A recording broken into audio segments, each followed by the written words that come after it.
नमस्कार। पुष्पा हुडा हिंदी ट्यूटोरियल्स में आपका बहुत बहुत स्वागत है। हमारा आज का टॉपिक है बेटा, यह वर्तनी संबंधी अशुद्धियां।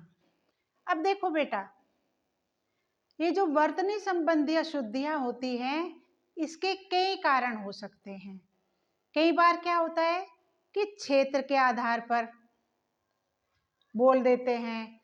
अब लिखने की अब जो लिखा जाता है उसके बोलने में और लिखने में बड़ा अंतर हो जाता है, और जो हम बोलते हैं फिर हम उसी को लिख देते हैं, तो उसे लिखने के कारण बहुत सारी अशुद्धियां हो जाती हैं। तो बेटा पहले हम ध्यान देते हैं कि वर्तनी की परिभाषा क्या होती है। वर्तनी होती क्या है, किसको कहते हैं? लिखने की विधि को वर्तनी कहते हैं।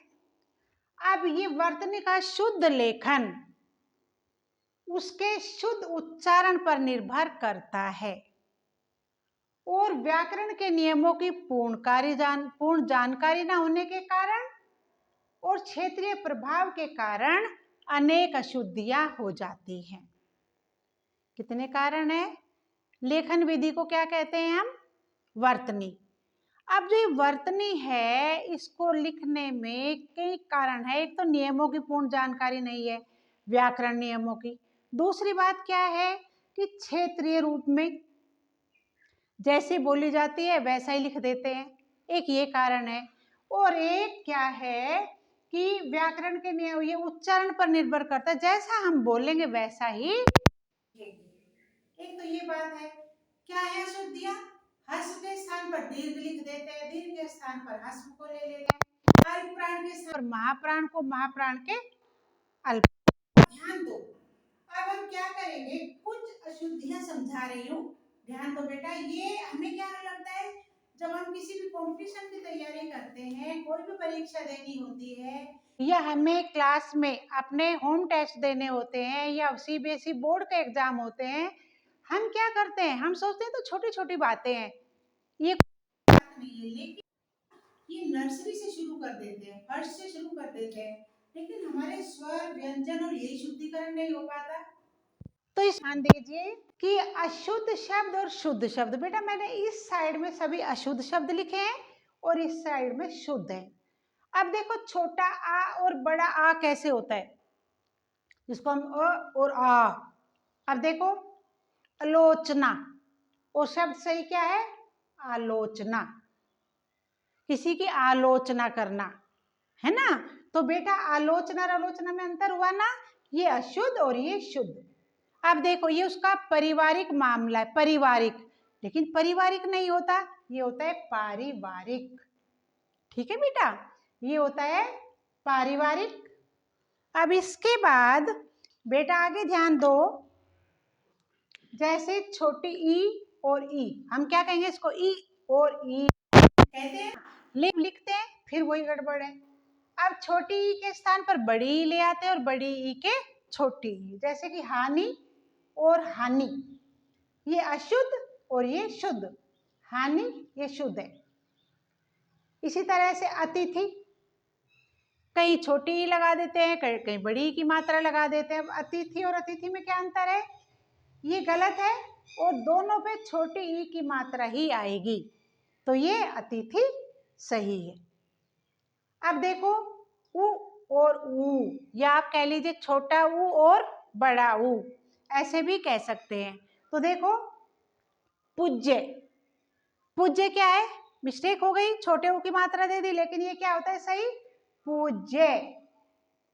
क्या होता है सही? पूज्य। अब आयु, तुम्हारी आयु कितनी है? देखो बेटा आयु, ये आयु पे बड़ी ऊ की मात्रा लगाई, जबकि आयु, ये सही होता है। ठीक है बेटा, इसी तरह से देखो छोटी छोटी मिस्टेक। अब ये है ए और ए, छोटी ए और बड़ी ए भी इसको कह सकते हैं। दैनिक, अब दैनिक क्या हुआ? बस बोल देते हैं अशुद्ध, और उसका अर्थ कुछ सही नहीं बन पाता, तो ये तो दैनिक। दैनिक क्या होता है? प्रतिदिन। इस ऐतिहासिक, छोटा ए लगाया गया तो ये क्या होता है? ऐतिहासिक। ध्यान दो, यहाँ पर बड़ा ए है, यहाँ पर भी बड़ा ए है, लेकिन क्या किया, दैनिक दे दिया, दैनिक, मिस्टेक है। इसी तरह से बेटा छोटी छोटी मात्राओं पर ध्यान दो, ये क्या है, वर्तनी संबंधी अशुद्धियां। अब देखो ओ और ओ, अब पौधा, हम बोल देते एक पौधा लाओ, पौधा ना कह करके पौधा लाओ, बेटा पौधा होते ही क्या हुआ, बोल तो दिया, जब हम बोलेंगे उसे तो ऐसा ही हम, तो पौधा, पौधा, औद्योगिक, औद्योगिक, तो ये क्या होता है, औद्योगिक, तो सही कौन सा होता है, औद्योगिक। बेटा इसमें छोटा ओ की मात्रा लगाई, इस पे बड़े ओ की मात्रा लगाई, तो ये क्या, औद्योगिक, ये सारे इस साइड में जो है वो सही है। अब देखो अल्पप्राण और महाप्राण, अल्पप्राण और महाप्राण का आपको पता है, अल्पप्राण होते हैं 20 व्यंजन में, और बेटा महाप्राण होते हैं 15, यानी कि टोटल होते हैं 35, यानी टोटल होते हैं 35, 35, इसमें 20 अल्पप्राण और 15 महाप्राण होते हैं। अब देखो एक के साथ लगता है टा और ठा, अब हम कह देते हैं कि वह झूठ बोल रहा है, झूठ। अब हमने क्या किया, यहाँ टा लगा दिया, अल्पप्राण लगा, जबकि शब्द होता है झूठ, झूठ, तो ये ठा जो है ये शुद्ध है, ठीक है बेटा, ये है शुद्ध। अब इसके बाद आगे देखो बेटा, झूठ और झूठ। अब ये देखो पत्थर, पत्थर, पा आधा था र, पत्थर। अब ये बेटा मिस्टेक है, ये गलत है, बोलते गलत है तो लिखते भी गलत ही है, तो ये होता है पत्थर, ठीक है बेटा। अब इसमें आगे देखो नासिक के व्यंजन, नासिक के व्यंजन, तो बेटा यहाँ देखो नासिक के व्यंजन, नासिक के क्या होता है, नाक से बोलना, कैसे, गणित। अब कुछ लोग क्या बोल देते हैं, गणित, गणित बोलते हैं ना, तो ये होता है गणित, क्या होता है बेटा, ये गणित। इसके बाद ये प्रणाम, ये प्रणाम लिखा है लेकिन शुद्ध शब्द होगा प्रणाम, ठीक है बेटा। अब इसके बाद 8वां है चंद्र बिंदु और अनुस्वार। अब देखो चंद्र बिंदु और अनुस्वार में ध्यान दो जरा सा। अब चंद्र बिंदु होता है जैसे कि, और ये अनुस्वार होता है क्या, जहां चंद्र बिंदु आना है वहां पर अनुस्वार लगा देते हैं, जहां पर अनुस्वार आना है वहां चंद्र बिंदु लगा देते हैं, जैसे कि कंठ, ये ना बना दिया और कंठ, तो शुद्ध है कंठ, कौन सा है शुद्ध, कंठ। इसी तरह से चांद और चांद, तो बेटा अंकी बिंदु जानी चाहिए, ये चंद्र बिंदु है, ये है शुद्ध, ठीक है बेटा।